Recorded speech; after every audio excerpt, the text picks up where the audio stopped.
Thank you so much. And I'm just so grateful for the opportunity to be able to see you, connect with you, and speak with you, and bring my teacher, Annie, to this platform. This is part of a bi-monthly speaker series that we're having at Studio B. Studio B is a global well tech company focused on cultivating well-being, emphasizing both the personal and professional aspects of what it means to be well. I've been working with Studio B for a little over a year as a facilitator, and recently on their platform to teach yoga. I'm just grateful for the entire global community that's coming together through that. I want to introduce Annie Q, who I met years ago, again, a dear friend of mine, but also my teacher. I'm going to read your bio, Annie. It's the only way I can get through this.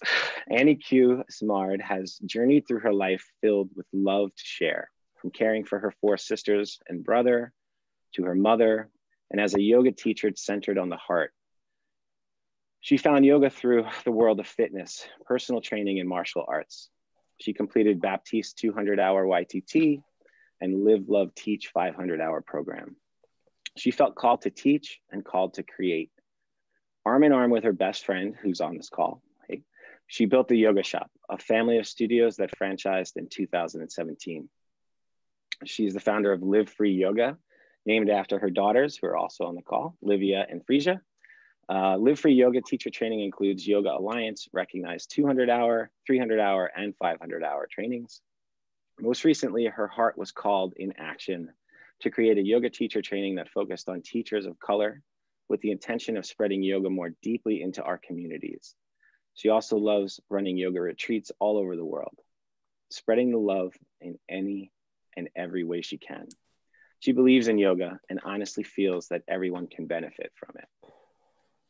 I want to read a quote from Annie.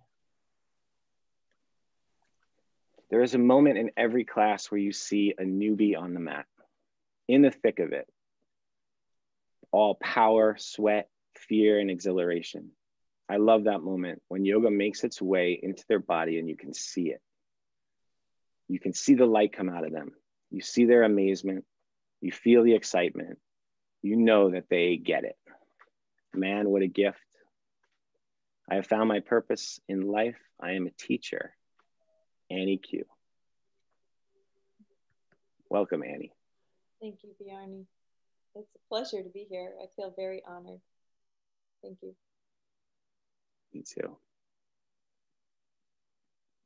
So I wanted to talk to you. You know, we've all been going through this. You mentioned before the call, and as people are joining in, the uncomfortable year we're going through, and you likened it to a toe stand, like we've all been in a toe stand for the last year, and you know, our practice teaches us to sit with that discomfort and to breathe through it. I just wanted to check in with you and see how you've been, you know, getting through this and teaching leaders to get through this. You know, it's interesting because I have taught in my classes in toe stand particularly, or even in pigeons. When you're trying to inspire students to stay in discomfort, I often would say to them, this is physical pain. It's uncomfortable. It hurts. It's an opportunity for you to see yourself in an environment that is uncomfortable. And then the work or the yoga is then to practice, despite the environment, to remain peaceful, to keep non-harming loving kindness going on through your thoughts and through your physical body and through your intention, through spirit. And I always said in class, this physical pain is really nothing compared to pain that we're going to have to deal with in the world. And at the time I was thinking about loss or betrayal or, you know, illness, things that we don't have control over.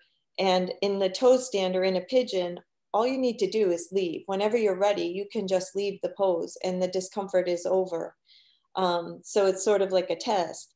But when you're in the real world and you're in pain and you can't get out, that's the practice. Like, to me, that's what practicing staying in toe stand and not leaning on yourself, you know, trying to lean your weight forward, and you're actually putting more weight into the parts of your body that are struggling or that are being taxed.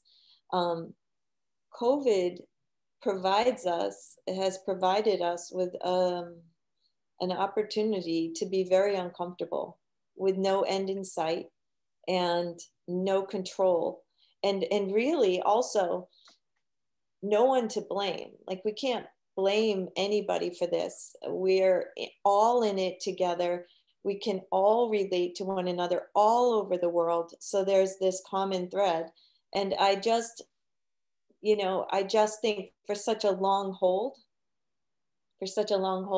we probably did dip into fight or flight. We probably all felt like we wanted to give up, or we wanted to just get out of the pose, or we wanted to just, I can't tell you how many times I've thought to myself, I'm ready for this to be over. Like, I'm just ready for this to be over. But there you sit on your heels in the discomfort, and there's nothing you can do to make it stop. So it helps me. It helps me when I think about that whole analogy between a yoga pose and the discomfort, and then life and its discomfort. It helps me manage and reconcile the tools that I have, the people I have that I can go to when I need support, or when I need a lift, or when I need to be reminded that, you know, we're going to get through this. It's just really thick and difficult. Yeah. Yeah, I feel that definitely. There's been times that you just want to get out of it. You want to escape. You want to, you come across different edges that you didn't think were there.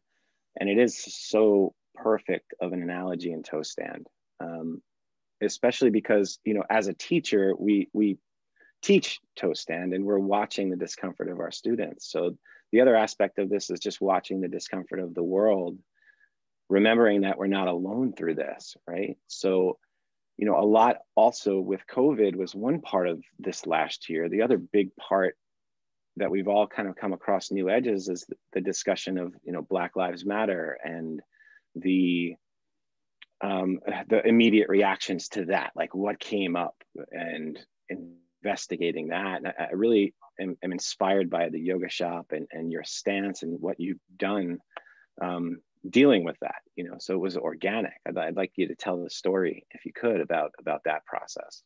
So I'm going to be really frank and honest. I'm not going to mince any words. I'll tell you the absolute truth. As that resurfaced, Black Lives Matter has been around for a while. As it resurfaced in the middle of COVID, I was asked, are we going to put up a black square on our Facebook page? And I said, we're a yoga studio. That's a political issue. We don't really get involved in political issues. We welcome everybody into our studios. We're open. And I got pushback from a couple of people in my life, and they said, you have to take a stand. Like, people look to you for a stand, and you have to take a stand. And in all honesty, I stepped back, and I went downstairs, and I was mad. I was like, why do I have to take a stand? And I went downstairs, and I grabbed a glass of water, and I came back upstairs, and I went on Facebook Live immediately. And I just did it. I took a stand, and I said, we believe that Black Lives Matter, and we are going to do everything in our power to educate ourselves and to be part of the change. And I scheduled a meeting for my community. I invited anybody who goes to the yoga shop and beyond to come into this meeting, where I had a facilitator who is an activist, a woman of color, and she did an amazing job of educating our community and giving us a foundation. And what came out of that, and again, I'm just going to be frank, you do that, and then people say, oh, that's great, you did that. Now what are you going to do? And so I was like, all right, we're reading a book on being on racism. We have the talk. So I said, we're going to educate ourselves. Somebody said to me, well, I think you should you should open a studio in downtown Hartford and have discounted classes for people of color and let them come in for less money. And that way you can expose them to yoga. You know, good idea, but this is COVID and all our studios are basically closed. We are basically shut down and I can't give yoga away. I've been giving yoga away.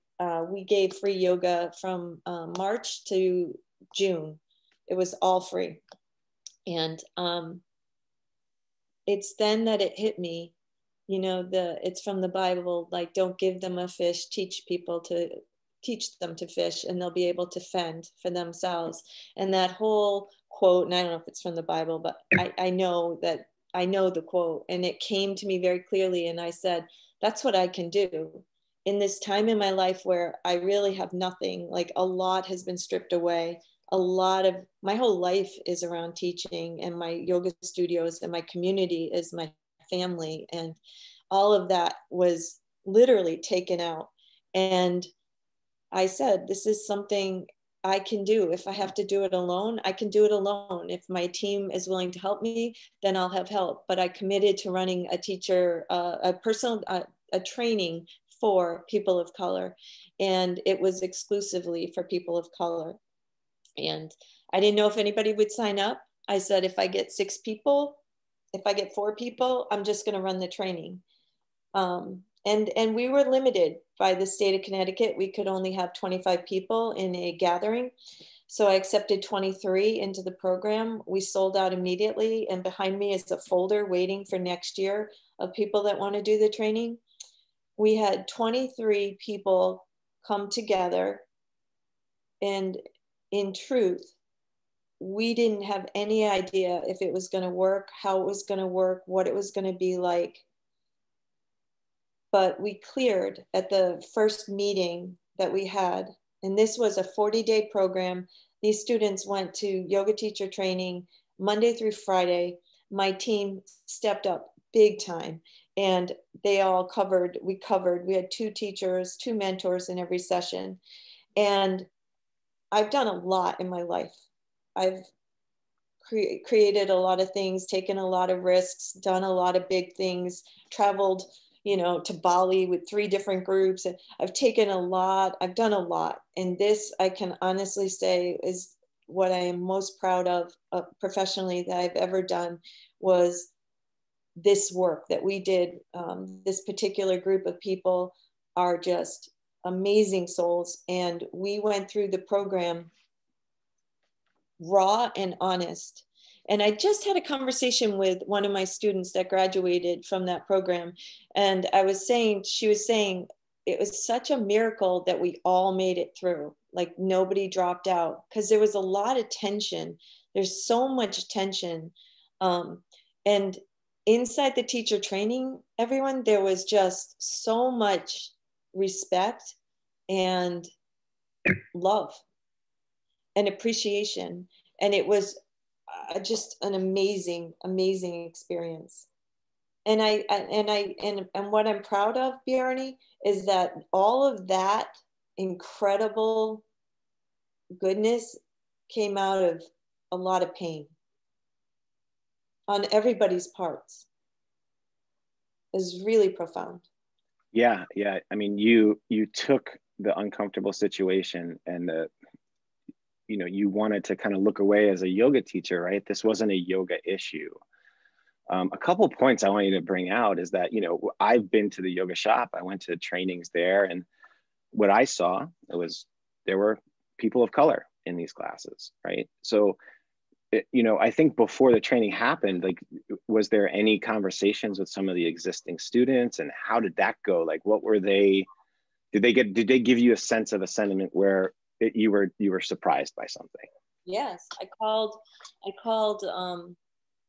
tried to call as many people of color from our studio and talk to them and find out what their experience was at the yoga shop. And if I'm going to be perfectly honest, I thought everybody was going to say the same thing.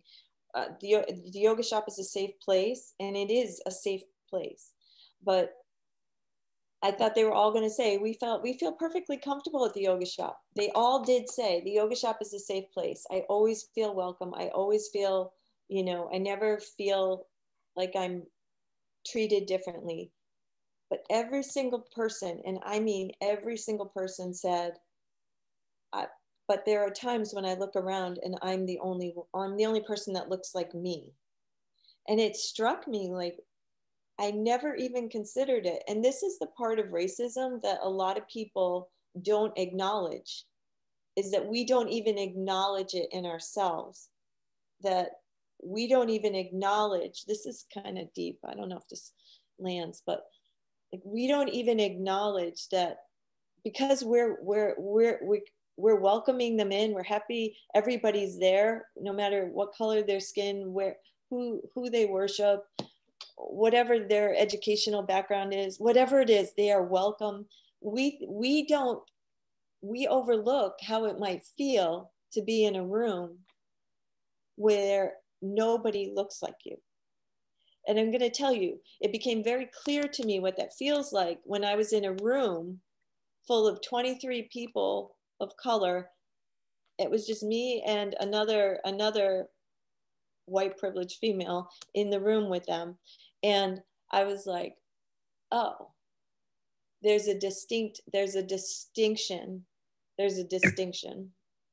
And I mean, the whole time we were working together was an opportunity to grow together. And I feel I have educated myself so much from bearing witness and being curious and instilling trust with beautiful people that were willing to help me become a better human. Yeah, so you mentioned something earlier too, and that whole idea of being the only, I think, is the overlooked sort of pinpoint that is shaking a lot of people, right? So my initial reaction too was, I'm not this racist. I'm not what they're talking about. But I learned to just feel into exactly what you're feeling. Those situations where you are the only, even though there might not be tension, there is a distinct feeling of that, and to empathize and to connect and acknowledge that that's happening, I think is really the step towards healing on a bigger level. You mentioned clear, right? So for people who don't know any of her teaching, not all your teacher trainings are the same, I could tell you. And what Annie does is she brings everyone together to talk, face to face, with no filter about their feelings, whether it's nervousness or happiness or whatever, and to talk through it. And Annie has this really amazing way of kind of getting through to the real point, right? The underlying point. So going through your trainings, I know that those can be some very difficult conversations where you're face to face with somebody who's feeling or healing or pushed up against a wall. In some cases, it's, we're getting through some very, very deep emotional work. What did that look like for this group, who was kind of singled out to be brought into this group, right? So there must have been some additional emotions that were brought in there. And how did the clearings go? How did the sharings go, the first time? Yeah, I'm really curious about that. When we first met the very first time, I said to the group that I was here because I wanted to be here. I wanted to learn more and I wanted to support them. And if I made any mistakes, if I said something wrong, if I said something racist, if I said something insensitive, that I wanted to be called out. I wanted to understand, and I want to know better so I can do better. And our first meeting, I said something that prior to working with this group of people, I don't think I would have known that it was wrong to say, or that people could be sensitive to the word dark. And I was talking about dark music, and somebody said, well, what do you mean by dark? And I said, negative emotion, doesn't make you feel good. And they said, well, when you talk about dark music, and they relate that to Black people. And I was like, I don't understand, like, I mean, that's a descriptor. And it was, the whole group felt very strongly about this. And I said to them, well, what about light? Now, this is a very open conversation that I'm sharing with you. And this is like to be sitting in the discomfort of, I saying the word dark offends the people that I am with right now. It's offensive to them. They relate it. Does it mean the word dark is racist? No. But this group that I was with was sensitive to it, and it meant something to them that was negative. And as a communicator, I don't want to do that. I want to be sensitive. So we talked about it, and they explained it to me. And I said, I can see that, I can tell you that I will be sensitive to this, and I will try not to say that. I'll try to be sensitive about it. But I said, what about the word light? And they said, well, that usually means, for white people, and angels, and mystical, and goodness. And I said, well, I have to say that I will try not to say dark music and like relate things to being dark as being bad. But I have to tell you, I'm always going to see light in you. I mean, I already see light in you. And it's not about your skin color. It's about your spirit. And we met on this bridge. Like we met on a bridge of, I don't want to say that we agreed or disagreed, but we met there. And I can tell you, that was the very first meeting. It happened a couple times. I said to them, I need to say right now, like, I can't walk on eggshells through this whole training. I can't be wondering, we've got to pick our battles. And over time, we'll learn more about one another. And the group was so supportive and amazing. And my mentors and myself, I honestly believe we showed up. We showed up our best selves. And over the course of the year, or not the year, the 40 days, we came to some understanding, and there was no more. We didn't even talk about it at all. And just before they graduated, one of my students that brought that up, that the dark word was racist and could be offensive. She was talking about building her playlist for her class that she was going to teach, her graduation class. And she says, Annie, I was driving in my car and I said, I've got to redo this whole playlist. I can't teach yoga to this playlist. She goes, no, seriously, there's some dark music in there. And I said, what? And she said, yeah, all my music is so dark. And I looked at her, and we all just like, all of a sudden, we all just like remembered the first conversation, and everybody. And I'm not making light of this. This is trust and love that was built over 40 days. That's something that people were so rigid and felt like they needed to protect. Now, after 40 days of their own personal work and the work that we did as an exchange between the students and the faculty, like, people came together, and the sensitivity was no longer the same. And for the whole group to be, laughing about it and saying we've done a lot of growth, it was pretty poignant for me. Yeah, that's amazing, the way it takes time to disarm this, and it takes honesty and being in discomfort, like sitting there. I can imagine the first couple of days, like the suffocating feeling. Like, I personally had a chance to do some training in the prison system, so I understand that. Over time, that kind of softens, right? The edges aren't as hard. They're still there, right? And some of this is what we're talking about here is sometimes generations old of trauma. That's just, now we're kind of, through this practice to unravel some of this, put it on the table, talk about it.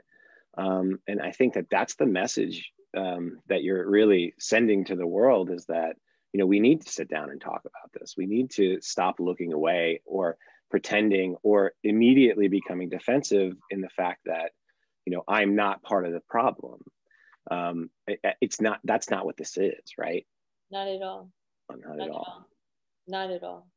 And I say, you know, it's a small little world. The yoga shop, the yoga world, the studio. It's a small little impact, but 23 people were impacted by, I believe we had like 12 mentors, 14 mentors, like 14 people invested in 23 people, and the whole thing, anybody involved's lives changed from that experience. And that little bit is like the first bit of the snowball.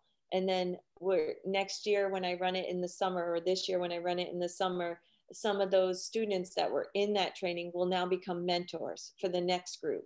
So then there'll be representation from the Blacks, Hispanic, Indian, Asian cultures.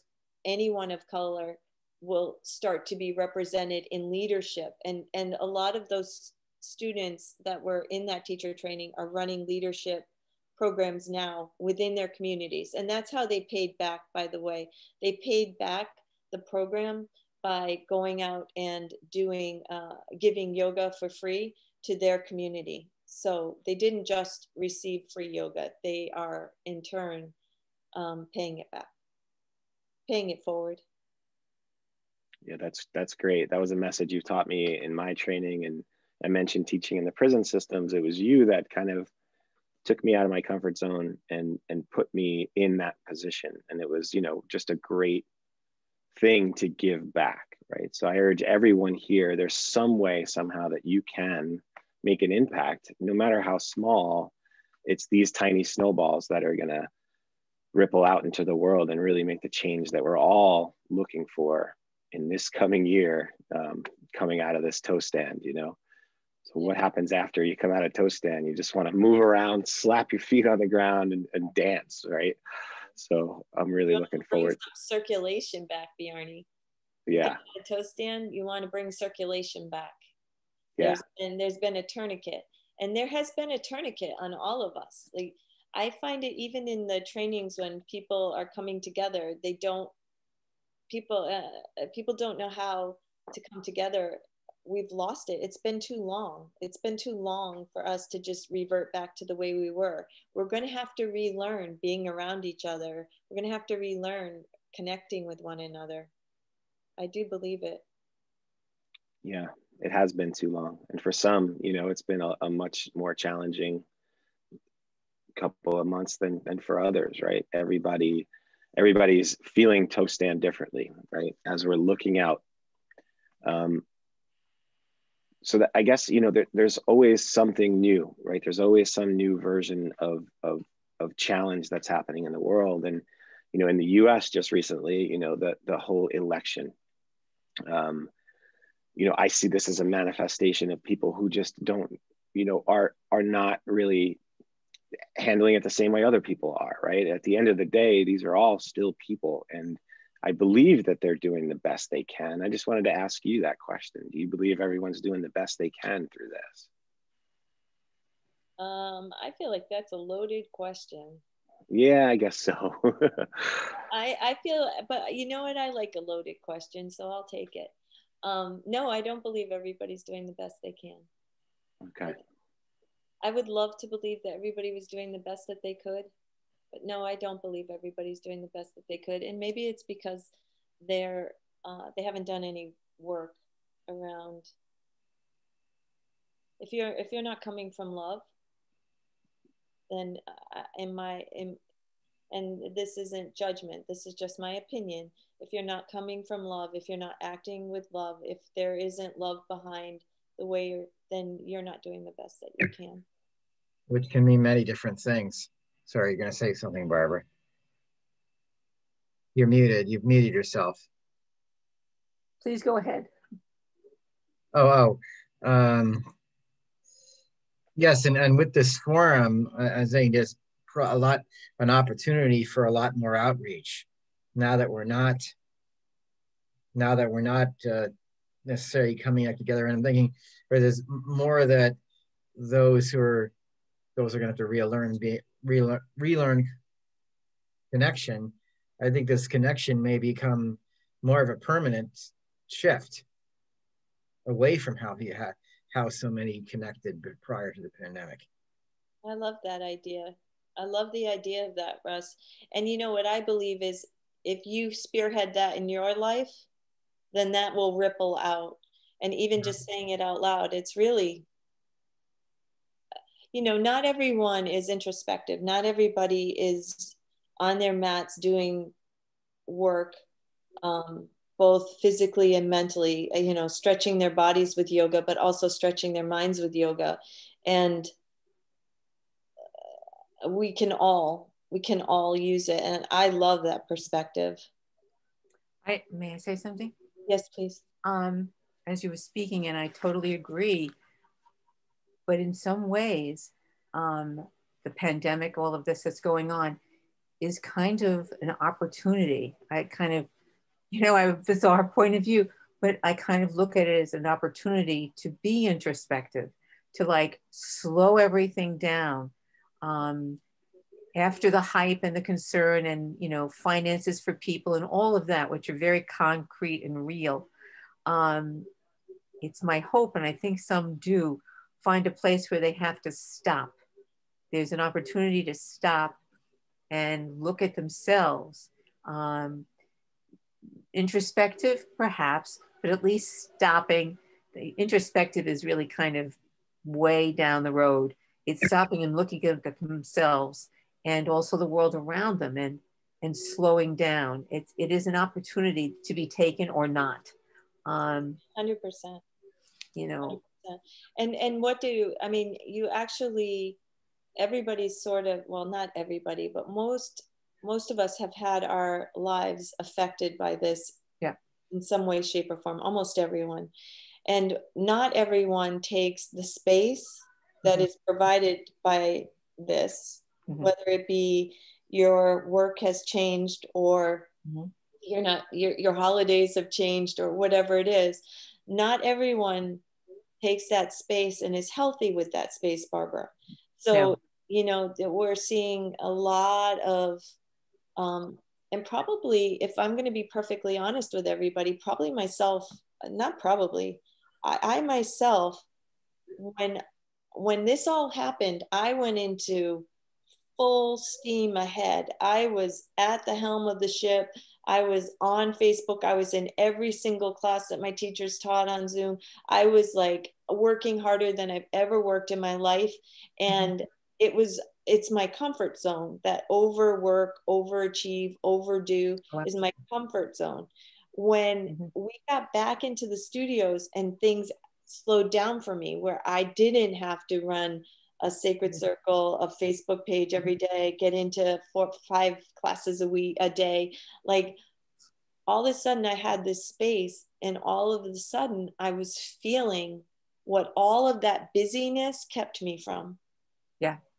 And then I was like, what do I do with this? What started coming up was, a lot of old stuff started coming up, started surfacing, that I had used. My way of coping was just work hard. And then when you start to feel it, work harder. And it's a good way to not feel. Absolutely. So when you're in that space where all of a sudden everything, it slowed down enough for us, like there really was no choice. Stuff was coming up. To be healthy with it is not, we've seen the numbers of people that are at an all-time high getting mental health care, and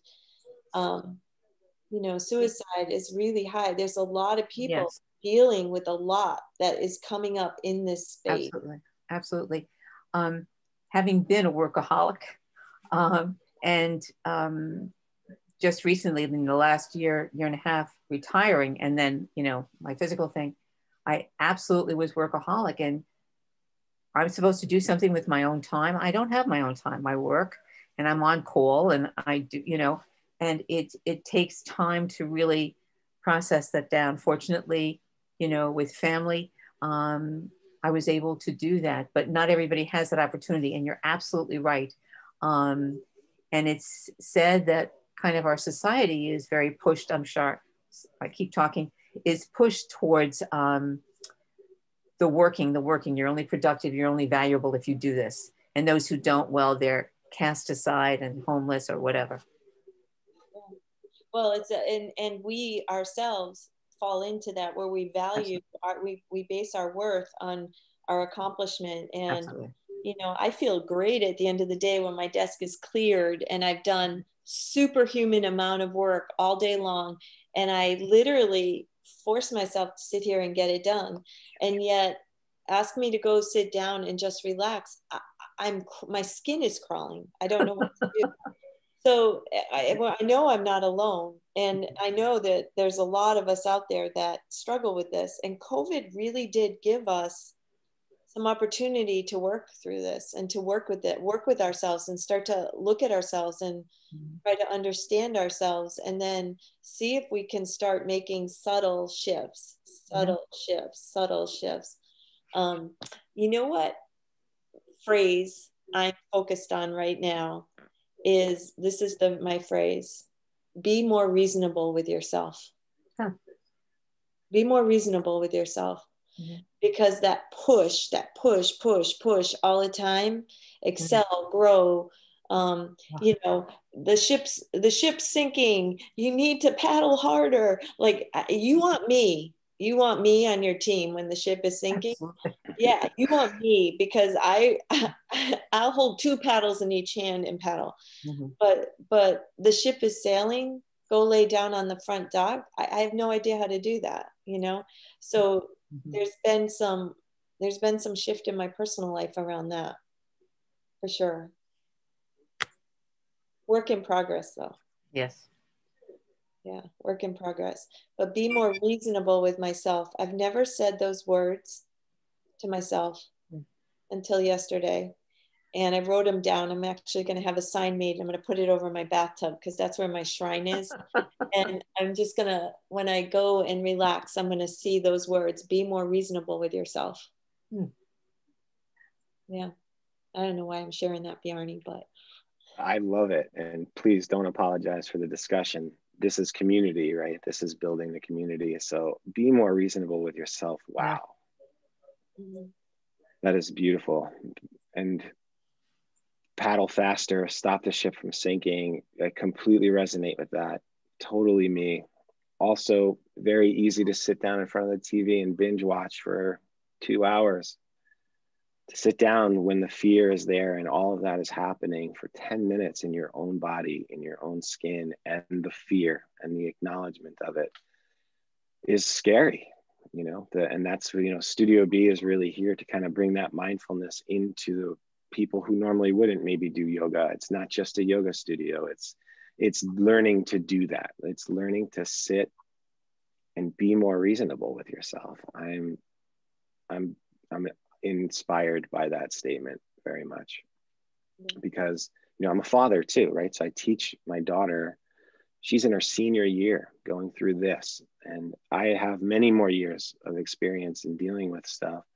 She's going through her senior year, you know, and the rest of the world is still acting as if the wheels should be spinning at the same rate that they were before this, you know, especially in schools and expectations. And that's my message to her. You know, it's okay to take it a little slower than what we've kind of put as expectations as a society on these children. And I guess that can be said for everyone. It's not just for kids, it's all of us. I do see someone with a hand up. So I'm not sure if, Karen, did you have a question or did you want to type something in the chat?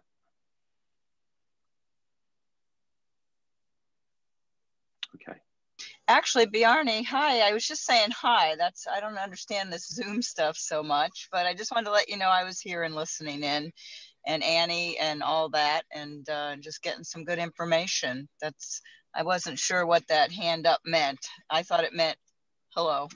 Okay. That's awesome. Karen, It can mean hello, whatever, Karen. yeah, whatever you want it to mean. So anyway, hi, Annie. How are you? I'm doing great, Karen. Thank you for coming out and sitting with us. We appreciate it.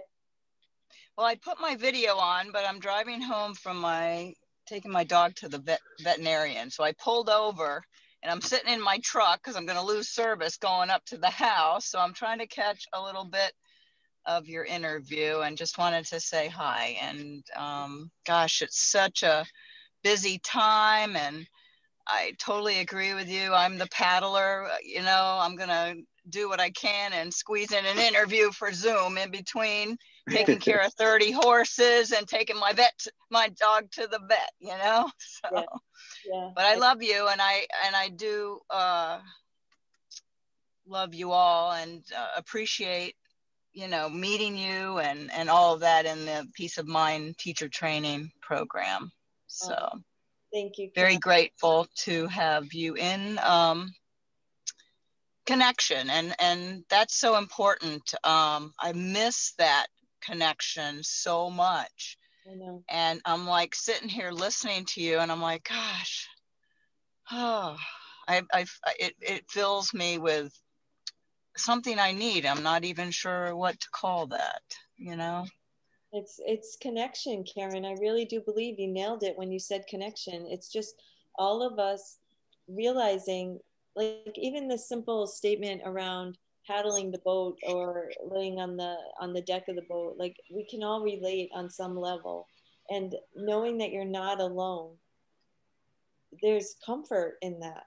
And when you're going through something difficult or a time that's difficult in your life, knowing that you're not alone, there's such comfort in that. I saw there's this forum on Facebook that is for studio owners, and I don't really contribute much to it. I like to read it, and there's a lot of like questions around different stuff, and I just kind of skim through it every once in a while. Well, it came up on my news feed, I think yesterday, and there was somebody that posted a teacher, a studio owner, about her studio manager quitting and opening another studio with somebody else. This just happened, and how devastated she was by that.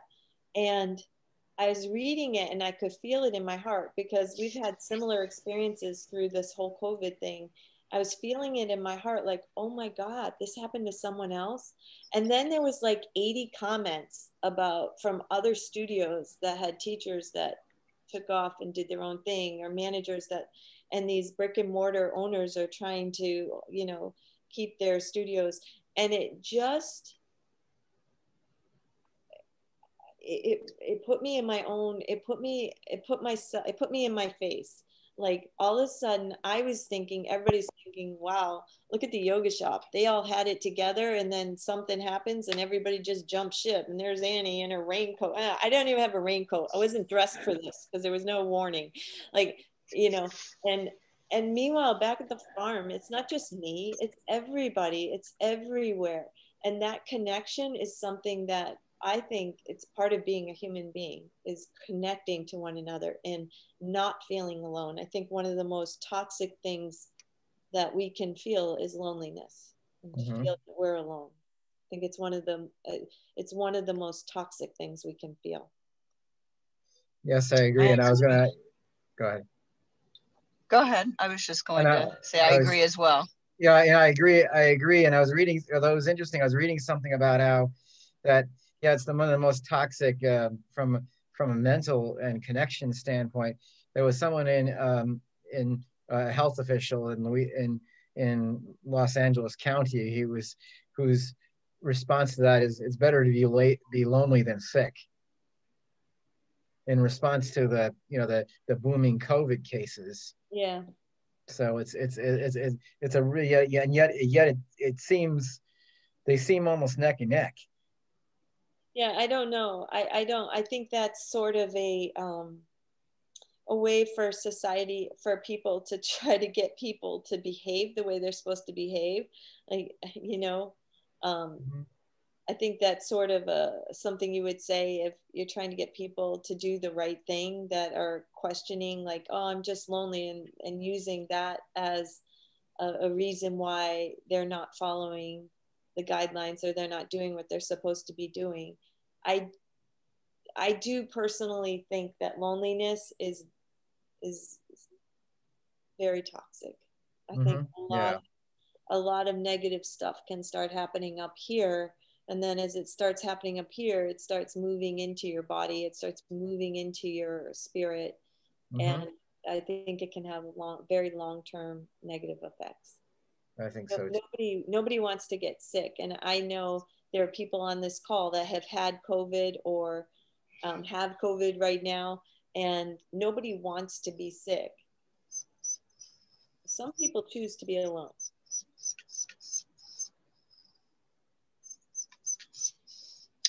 So getting back to you saying that, you know, you felt like these yoga instructors were just leaving and going off on their own, leaving you lonely. Is that where that kind of connected? No, I didn't feel lonely at all. I was very, very supported by my staff and my team, but it hurt. And the way I was connecting it, Karen, was I was relating to the fact that I thought I was carrying that loss, that betrayal, that whatever you want to call it. I thought I was carrying it alone. It felt, and it often does, when stuff happens to us, it feels like it's just happening to us. And then when I read that post 9 months later, I'm seeing it happen to like so many other people. And all of a sudden, I wasn't taking it so personally. Because shifted my perspective to know other people were dealing with the same thing. So it made you feel not alone in the feeling, I suppose, but you still have to deal with the feeling. I think when I got into yoga, I've been in the horse business for 20 some years, and that's happened several times. You know, you train somebody, you give them your heart and soul, and they move on.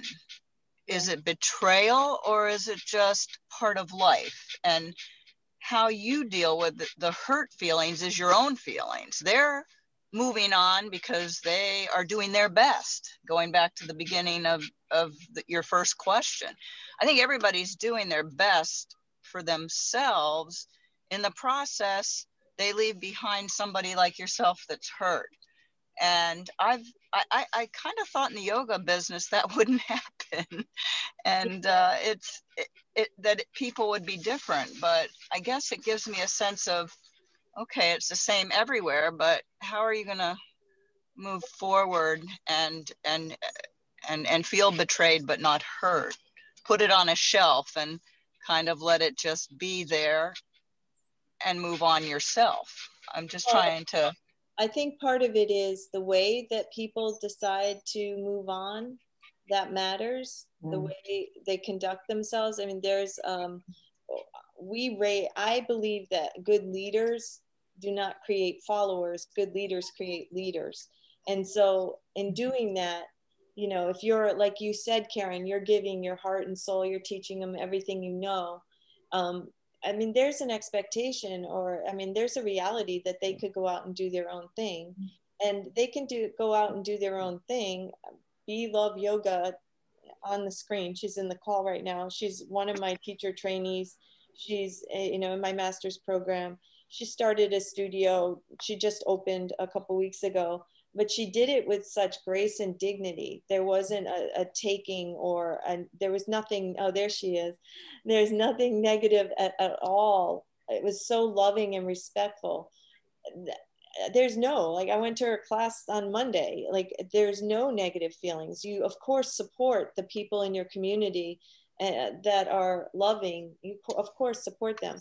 When people leave and they're stealing, or there's, you know, where they open a studio in the same town as you, like there's there can be negative energy around it. And there's nothing you can do about what decisions they make for their life. And you're absolutely right. But I don't necessarily think you need to put it on a shelf.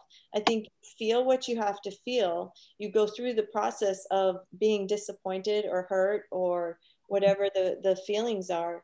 And then what I personally tell myself is I need to focus on my house. And all the energy that I put into, you know, it's easy to get caught in, you know, stalking on Facebook or doing whatever you're going to do. Like, I keep all my energy in my house, and I keep my house clean, and I try to do the best I can in my house. And that's what's supported me in dealing with, I mean, this is what happens. This is what happens whenever you have something major in life, typically negative. I'm thinking divorce. Like, you can lose friends that you never thought you would lose. You can lose friends, and it can be shocking. Like, how could that happen? It happens. It happens throughout our lives. There's losses, and just learning to cope with those where you can do so as healthy as possible is the work, I think. Very good. There's that word, Bjarni, grace and dignity. Yeah, the Karen, that's your word. And that's my word. It's the third time today. Yeah. Well, I love you, Karen. Thank you for sharing. Thank you, Annie. And thank you, Bjarni. You're welcome. Thank you so much. Thank you. Yeah, be reasonable with yourself. We're coming in to the last sort of 5 minutes of this here. And normally I would open it up for questions, but with such a great group, everybody jumped in, and I appreciate that. But Annie, I just wanted to ask, you know, what's next? What now? I know you have the trainings coming up, and, you know, anything else that you wanted to talk about? Someone just asked me that. So other than we're doing this, it's called Stronger Together program, where we offered yoga for $99 a month, unlimited in our studios. Really great deal. We've never offered it before. And we just felt like it was giving back to the community for supporting us. And somebody said, well, what else are we doing this year? And, you know, in my heart, my automatic answer is we're surviving. Like, we're rebuilding, and we're doing the best that we can this year. I don't need to have any big, I mean, we are going to the Grand Canyon. A group of us that were supposed to go last year are going to go this year for our retreat. But our intention, Bjarni, is to continue to survive and thrive as best we can. Our classes are growing, our community is stepping up, and just to stay connected. That's what's on the agenda for me, is just keep doing what we're doing. And I have to tell you, it's our team. It's our team and our community that are holding us together. Amazing. Please keep going. Keep going. Please keep going. Please keep going. Absolutely. We are there. And I learned a long time ago from my brother who was dealing with his son who had leukemia. And I asked him, how are you staying? Like, how are you and your wife staying together through this? Like, this is, how do you stay through this? And he said, it's just not an option. It's not an option to fail. And I never forgot that. And that was a long time ago. I never forgot him saying it wasn't an option for us. And he said, and by the grace of God, sometimes I would say, I can't take this anymore. Or sometimes his wife would say it. And the other one would always say, well, it's not an option. We're going to make it through this. And that's how I feel about this whole thing with COVID. It's not an option. We're going to make it through this. Exactly. And we all, that's a wonderful tribute, beautiful tribute to like a mutually supportive thing, reinforcing thing between individuals that support each other.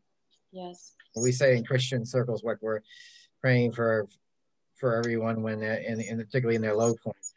That's why it takes a community. 100%. 100%. Yeah.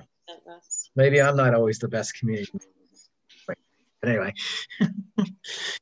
Good job today. Absolutely. So what was that? You did a good job today. Thank you. Thank you. There's my sister Elizabeth in Utah. You can see her. She's like this crazy I don't know if she's climbing or riding a bike, but you look like a model. Oh my gosh, that's Lizzie down there. Well, you're muted. I can't hear you, sister.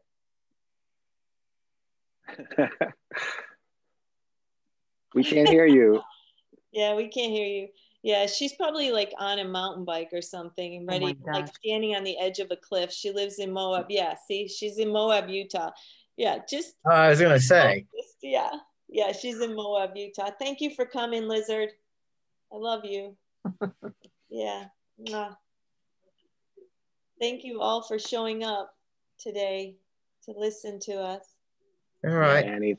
Thank you, Annie, for showing up and, you know, sharing us through what you've gone through this last year and reminding us to be reasonable with ourselves and that we're not alone. And you've inspired me to kind of reach out to some people I haven't, you know, to just remind them that they're not alone. So again, thank you. I'm so grateful for your teaching, for your friendship, for your love. And thanks everybody for showing up really big. I appreciate every one of your squares that I haven't met yet. I'm just really grateful to see you. Thank you. All right. Thank you all. If everybody could just remind one person in their life today that they're not alone. Could just call one person. You don't have to say it, you're not alone, but just call one person and say, I'm checking in on you. Pick one person. If everybody could do that, that's a lot of people that are getting some love today. Oh, I was going to exchange contact info, but could stay together. But yeah. Hey, yeah. Yeah. Will these interviews happen? Do they happen monthly, Bjarni? Yeah, twice a month. So it's a different speaker.